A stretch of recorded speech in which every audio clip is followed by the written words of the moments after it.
प्यारे साथियों, ITI education YouTube channel में आप सभी का स्वागत है। मैं विनोद सिंह आज बात करने जा रहे हैं बहुत ही इम्पोर्टेंट टॉपिक पे, जिस टॉपिक का नाम है AC मशीन वेंडिंग, जो कि BSPHCL मतलब Bihar state power holding company limited, इसका जो वैकेंसी आई है, इसको देखते हुए जहाँ से जैसे टॉपिक क्वेश्चन बनेंगे उस टॉपिक पे हमने सोचे कि क्यों नहीं वन लाइनर क्वेश्चन आप लोगों के बीच डिस्कस कर लें।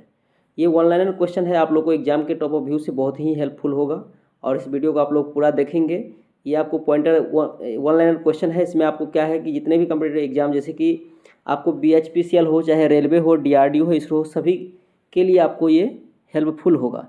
तो जैसे कि क्या है कि बिहार इलेक्ट्रिसिटी बोर्ड में जो अभी वैकेंसी आई है उसके टॉप ऑफ व्यू से जितने उसमें टोटल जो है आपको इलेक्ट्रिशियन ट्रेड थ्योरी से जो है 18 चैप्टर से 18 जो है टॉपिक से क्वेश्चन पूछेंगे। तो जिसमें ये टॉपिक पहला टॉपिक है AC मशीन वेंडिंग। इससे जितने क्वेश्चन बनेंगे उस पर डिस्कस करेंगे। चलिए डिस्कस करते हैं, बात करते हैं। वन लाइनर क्वेश्चन है, आप लोग इसको पढ़ेंगे, समझेंगे।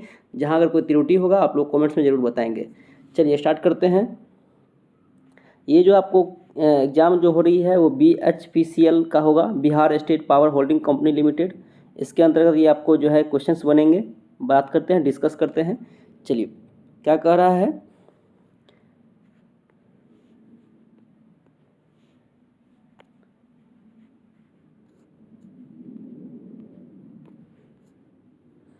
एक LC क्या कह रहा है कि एक LC परिपथ के दोलन की आवृत्ति होती है। LC मतलब क्या हो गया, ये इंडक्टेंस और कैपेसिटेंस। एक इंडक्टेंस और कैपेसिटेंस परिपथ के दोलन की आवृत्ति होगी तो उसका आवृत्ति क्या होता है, 1/1/2π√LC। मतलब इंडक्टेंस अंडर मतलब रूट जो है कैपेसिटेंस, मतलब रूट के अंदर हो जाएगा इंडक्टेंस और कैपेसिटेंस 1/2π√LC। चलिए नेक्स्ट क्या कह रहा है कि एक शुद्ध प्रतिरोधी टंगस्टन फिलामेंट बल्ब का शक्ति गुणांक होता है। तो एक शुद्ध प्रतिरोधी टंगस्टन फिलामेंट बल्ब का शक्ति गुणांक क्या होता है, इकाई होता है। चलिए क्या कह रहा है, वर्गाकार तरंग का आवृत्ति गुणांक होता है। तो वर्गाकार तरंग आवृत्ति गुणांक कितना होता है, 1 होता है। वर्गाकार तरंग का आवृत्ति गुणांक 1 होता है। फिर क्या कह रहा है कि त्रिभुजाकार तरंग की आवृत्ति गुणांक क्या होता है। त्रिभुजाकार तरंग की आवृत्ति गुणांक होता है 1.15। त्रिभुजाकार तरंग की आवृत्ति कितनी होती है, 1.15। किसी परिपथ का शक्ति गुणांक 0 होता है। तो किसी परिपथ का शक्ति गुणांक 0 कब होती है, प्रेरकृत्य और संधारित्रीय के बीच में होती है, जो 0 होती है। शक्ति गुणांक प्रेरकृत्य और संधारित्रीय का सबसे कम शक्ति गुणांक वाली युक्ति कौन है। तो सबसे कम शक्ति गुणांक वाली युक्ति जो है आर्क लैंप है। कौन सी लैंप है, तो आर्क लैंप है, उसकी शक्ति गुणांक सबसे कम होती है। क्या कर रहा है, एक श्रेणी परिपथ का अनुनाद वक्र किसके मध्य खींचा जाता है। तो एक श्रेणी परिपथ का अनुनाद वक्र जो है करंट एवं प्रतिबाधा के मध्य खींचा जाता है। चलिए नेक्स्ट देखते हैं। एक शुद्ध इंडक्टर का शक्ति गुणांक होता है। तो एक शुद्ध इंडक्टर का शक्ति गुणांक कितना होता है, 0 होता है। एक शुद्ध इंडक्टर शक्ति गुणांक होता है जो 0 होता है। एक शुद्ध इंडक्टर का शक्ति गुणांक कितने होते हैं, 0 होते हैं। तो इंडक्टर ऊर्जा का संग्रह करता है। तो इंडक्टर जो है ऊर्जा का संग्रह किस रूप में करते हैं, तो चुंबकीय क्षेत्र में करते हैं। इंडक्टर जो है ऊर्जा का संग्रह करता है किस रूप में, तो चुंबकीय क्षेत्र के रूप में जो है इंडक्टर जो है ऊर्जा का संग्रह करते हैं चुंबकीय क्षेत्र के रूप में। फिर क्या है, शुद्ध इंडक्टेंस में धारा और वोल्टेज से होती है। देखिए ऐसा क्वेश्चन बहुत आपको देखने को मिलेगा कि शुद्ध इंडक्टेंस और शुद्ध कैपेसिटेंस, इस तरह का क्वेश्चन बनता है। तो शुद्ध इंडक्टेंस में धारा जो है वोल्टेज से होती है। तो लैगिंग होती है कि लीडिंग होती है, मतलब लैगिंग मतलब क्या हो गया, आगे, लीडिंग मतलब पीछे। तो शुद्ध इंडक्टेंस में धारा वोल्टेज से 90 डिग्री पर लैगिंग होगी, ठीक है, मतलब आगे होगी। कैपेसिटेंस में धारा का मान वोल्टेज से होता है। तो धारा का मान वोल्टेज से कितने होते हैं, 90 डिग्री लीडिंग होती है, 90 डिग्री पीछे होती है, ठीक है। कैपेसिटेंस में धारा का मान जो है वोल्टेज से 90 डिग्री पे लीडिंग होती है। लीडिंग मतलब पीछे, लैगिंग मतलब आगे। चलिए क्या है, AC को DC में किसकी सहायता से परिवर्तित किया जाता है। मतलब AC को हम DC में अगर चेंज करेंगे तो किसकी सहायता से, तो रेक्टिफायर के द्वारा हम लोग क्या करते हैं, AC को DC में परिवर्तित करते हैं। अगर क्वेश्चन यही पे पूछ देंगे कि DC से AC में हमको कन्वर्ट करना रहेगा तो आप लोग बताइए, घरों में लगा होता है कि बैटरी के और इन्वर्टर लगा होता है। तो इन्वर्टर बैटरी क्या है, DC चार्ज है, वो DC वोल्ट देती है और उसको इन्वर्टर से हम लोग क्या करते हैं, उसको AC में सप्लाई परिवर्तित कर देते हैं। तो अगर AC को DC में बदलना है तो रेक्टिफायर, अगर DC को AC में बदलना है तो इन्वर्टर, ठीक है। चलिए नेक्स्ट क्वेश्चन देखते हैं कि नेक्स्ट क्या कह रहा है कि कैपेसिटर डीसी परिपथ में कैसे व्यवहार करता है। तो कैपेसिटर जो है डीसी परिपथ में कैसा व्यवहार करता है, तो इंसुलेटर की तरह व्यवहार करता है। कैपेसिटर डीसी परिपथ में कैसा व्यवहार करता है, तो इंसुलेटर की तरह व्यवहार करता है। डीसी सप्लाई की आवृत्ति कितनी होती है, तो डीसी सप्लाई की जो आवृत्ति होती है वो आपको शून्य के बराबर होती है। कितने, डीसी सप्लाई की आवृत्ति मतलब क्या, उसका जो फ्रीक्वेंसी होगा तो उसमें जो है वो शून्य होता है डीसी, क्योंकि डीसी क्या होता है, डायरेक्ट करंट होता है, उसमें कोई कंपन नहीं होती है, वो सीधा गमन करती है, इसलिए डीसी सप्लाई की आवृत्ति क्या होती है, शून्य होती है। डीसी सप्लाई का आयाम कितना होता है, आयाम जो है उसका अनंत होता है। डीसी सप्लाई का आयाम कितना होता है, अनंत होता है।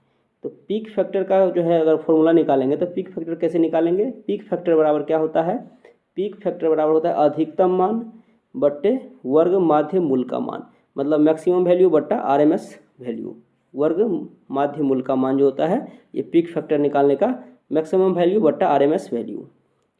चलिए फिर क्या है, फॉर्म फैक्टर निकालना रहेगा, तो फॉर्म फैक्टर भी निकालेंगे। तो कैसे करेंगे, फॉर्म फैक्टर, पीक फैक्टर और फॉर्म फैक्टर, तो इसमें क्या हो जाएगा कि मैक्सिमम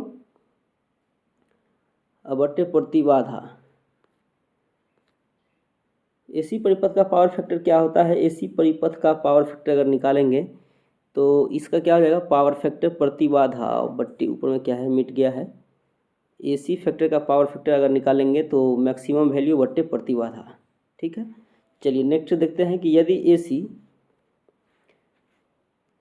क्या कर रहा है कि यदि एसी परिपथ का पावर फैक्टर बढ़ा दिया जाए, यदि एसी परिपथ का पावर फैक्टर बढ़ा दिया जाए तो रिएक्टिव पावर कम हो जाएगी। तो रिएक्टिव पावर क्या होगी, कम हो जाएगी। अगर एसी परिपथ का पावर फैक्टर को हम लोग बढ़ा देंगे तो उसका रिएक्टिव पावर क्या हो जाएगा, कम हो जाएगा। फिर क्या करें, अगर पावर फैक्टर को कम होने से क्या प्रभाव पड़ेगा, तो अगर मान लीजिए कि हमको पावर फैक्टर अगर कम करेंगे, पावर फैक्टर कम होने से आज से ये है कि रिएक्टिव पावर अधिक होना, क्या हो जाएगा, पावर फैक्टर कम होने पर रिएक्टिव पावर क्या हो जाएगा, अधिक हो जाएगा। क्या है, एसी परिपथ की प्रतिबाधा होती है, तो एसी परिपथ की जो प्रतिबाधा होती है वो क्या होती है, सदिश राशि होती है कि अदिश राशि होती है, इसके बारे में चर्चा करेंगे। क्या कह रहा है कि एसी परिपथ की प्रतिबाधा जो होती है वो हमेशा सदिश राशि में होती है, किसमें होती है, स्केलर क्वांटिटी। ठीक है, चलिए फिर क्या कह रहा है कि आरएलसी सीरीज परिपथ, आर मतलब क्या हो गया, प्रतिरोध, इंडक्टेंस और कैपेसिटेंस, जो सीरीज परिपथ में जो है, सीरीज परिपथ में जो है जुड़े हुए हैं। एक्सएल मतलब क्या हो गया, इंडक्टेंस इन कैपेसिटेंस, कैपेसिटेंस जो है, इंडक्टेंस कैपेसिटेंस का अधिक होने पर फेज का कोण कितना होगा, धनात्मक होगा। मतलब ये सीरीज में जुड़ा हुआ है। आरएलसी मतलब कि आपको प्रतिरोध, जिसको रेसिस्टेंस कहते हैं, रेसिस्टेंस, इंडक्टेंस और कैपेसिटेंस जो है सीरीज परिपथ में जुड़े हुए हैं। तो इंडक्टेंस का जो रेसिस्टेंस होगा, इंडक्टेंस कैपेसिटेंस का अधिक होने पर फेज कोण कितना हो जाएगा, फेज कोण का मान जो है धनात्मक होगा। फिर क्या कह रहा है कि आरएलसी सीरीज परिपथ में मतलब क्या है, रेसिस्टेंस, कैपेसिटेंस और इंडक्टेंस में सीरीज परिपथ में एक्ससी का मान, तो मतलब कैपेसिटेंस, इंडक्टेंस अधिक होने पर कोण का मान क्या हो जाएगा, ऋणात्मक हो जाएगा। कोण का मान क्या हो जाएगा, फेज कोण ऋणात्मक हो जाएगा। चलिए फिर क्या है, रेजोनेंस आवृत्ति होती है। तो रेजोनेंस आवृत्ति जो है क्या होती है, रेजोनेंस आवृत्ति equal to F R equal to, जिसको फ्रीक्वेंसी हर्ट्ज से निकालते हैं हम लोग, रेजोनेंस आवृत्ति बराबर होता है 1/2π√LC। ठीक है, रेजोनेंस परिपथ होता है, रेजोनेंस परिपथ क्या होता है, प्रतिरोधी होती है, रेसिस्टिव होती है। रेजोनेंस परिपथ होता है प्रतिरोधी। आरएलसी सीरीज परिपथ में इंडक्टेंस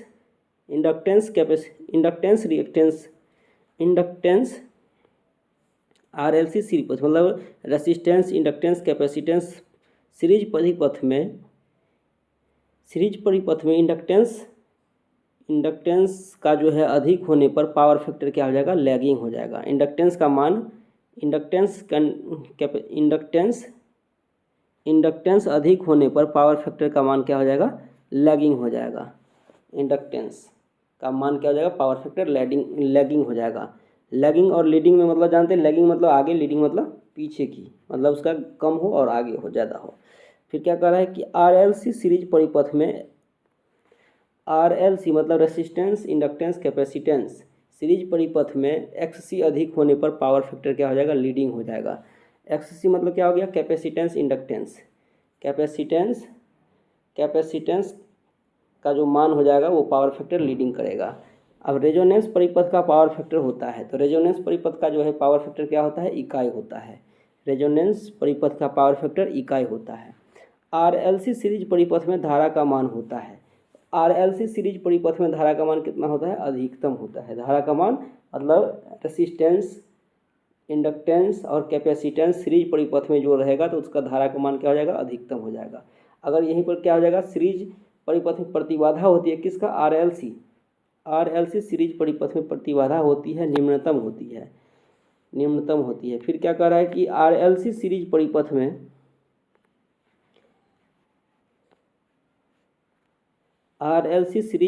में पावर फैक्टर प्रदर्शित करते हैं तो कॉस फाई बराबर आर बट्टे जेड इक्वल टू आर बट्टे रूट अंडर आर का square plus into inductance minus capacitance का होल स्क्वायर। ठीक है। फिर क्या हो जाएगा, यदि समानांतर एसी परिपथ का एडमिटेंस बढ़ाया जाए तो परिपथ में क्या हो जाएगा, धारा का मान क्या करेगा, बढ़ेगा। यदि समानांतर एसी परिपथ का एडमिटेंस बढ़ाया जाए तो परिपथ में धारा का मान क्या होगा, बढ़ेगा। फिर नेक्स्ट देखते हैं, सीरीज में रेजोनेंस परिपथ में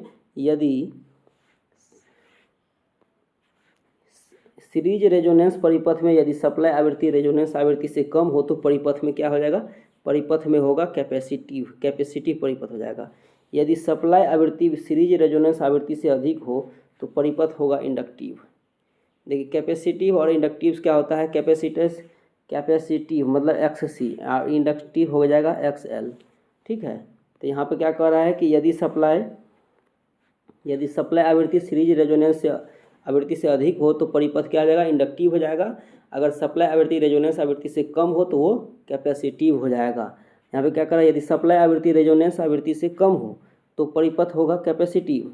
यदि सप्लाई आवृत्ति सीरीज रेजोनेंस आवृत्ति से अधिक हो तो वहाँ पर हो जाएगा इंडक्टिव। चलिए क्या कर रहा है कि क्यू फैक्टर होता है अनुनादी आवृत्ति बटा बैंडविड्थ। फिर क्या है, नेक्स्ट देख रहे हैं कि भारत में प्रत्यावर्ती मतलब क्या है, एसी। भारत में प्रत्यावर्ती धारा के मुख्य आवृत्ति हर्ट्ज होती है। तो मतलब एसी सप्लाई हम लोग को भारत में कितना मिलता है, 50 हर्ट्ज मिलता है। कितने मिलते हैं, 50 हर्ट्ज मिलते हैं। तो भारत में प्रत्यावर्ती धारा के मुख्य आवृत्ति हर्ट्ज है 50 हर्ट्ज। एसी सप्लाई मतलब अल्टरनेटिव करंट परिपथ में शक्ति व्यय होता है। किसके रूप में व्यय होता है, तो प्रतिरोध के रूप में व्यय होता है। प्रेरकीय परिपथ का पावर फैक्टर बढ़ाने के लिए कैपेसिटर जोड़ा जाता है। तो कैपेसिटर किस में जोड़ा जाता है, हमको अगर मान लीजिए पावर फैक्टर बढ़ाना है तो कैपेसिटर को हम लोग समानांतर क्रम में जोड़ेंगे। श्रेणी अनुनादी परिपथ में परिपथ की प्रतिबाधा होती है। तो श्रेणी अनुनाद परिपथ में परिपथ की प्रतिबाधा जो होती है वो कम होती है। क्या होती है, कम होती है। नेक्स्ट देखते हैं कि एक प्रतिरोधक क्या कर रहा है कि एक प्रतिरोधक एक दूसरा परिपथ अवयव डीसी वोल्टता V के आर पार एक श्रेणी में जुड़े हैं। उसमें दूसरे अवयव के पार वोल्टेज आरंभ में V है और बाद में शून्य हो जाता है। तो तदनुसार दूसरा अवयव पूर्णतः क्या हो जाएगा, तो दूसरा अवयव इसमें क्या हो जाएगा, प्रेरक हो जाएगा। ठीक है। चलिए एसी का औसत मान क्या होता है, एसी का औसत मान मतलब अल्टरनेटिंग करंट का औसत मान बराबर होता है 2/पाई आई मैक्सिमम, मतलब जो है धारा का मान मैक्सिमम हो जाएगा। फिर नेक्स्ट देखते हैं, इंडक्टेंस और कैपेसिटेंस की बात हो रही है। एल मतलब क्या हो गया, इंडक्टेंस। सी मतलब कैपेसिटेंस। परिपथ में अनुनाद की स्थिति होती है जब क्या हो जाएगी कि capacitance inductance equal to capacitance होती है। मतलब जो है इसमें जो है दोनों का मान इक्वल हो जाएगा तो परिपथ क्या हो जाएगा, अनुनादी स्थिति में होगी। दो प्रत्यावर्ती परिणाम विधि से जोड़े जाते हैं तो किसे, सदिश। दो अगर प्रत्यावर्ती परिमाण विधि से जोड़े जाते हैं तो सदिश कहलाते हैं। क्या कहलाता है, सदिश। एक RLC मतलब रेसिस्टेंस, इंडक्टेंस, कैपेसिटेंस में दोलन की मूल आवृत्ति क्या होती है, तो मूल आवृत्ति हो जाएगी 1/2 pi root under 1/LC minus R/L का होल स्क्वायर।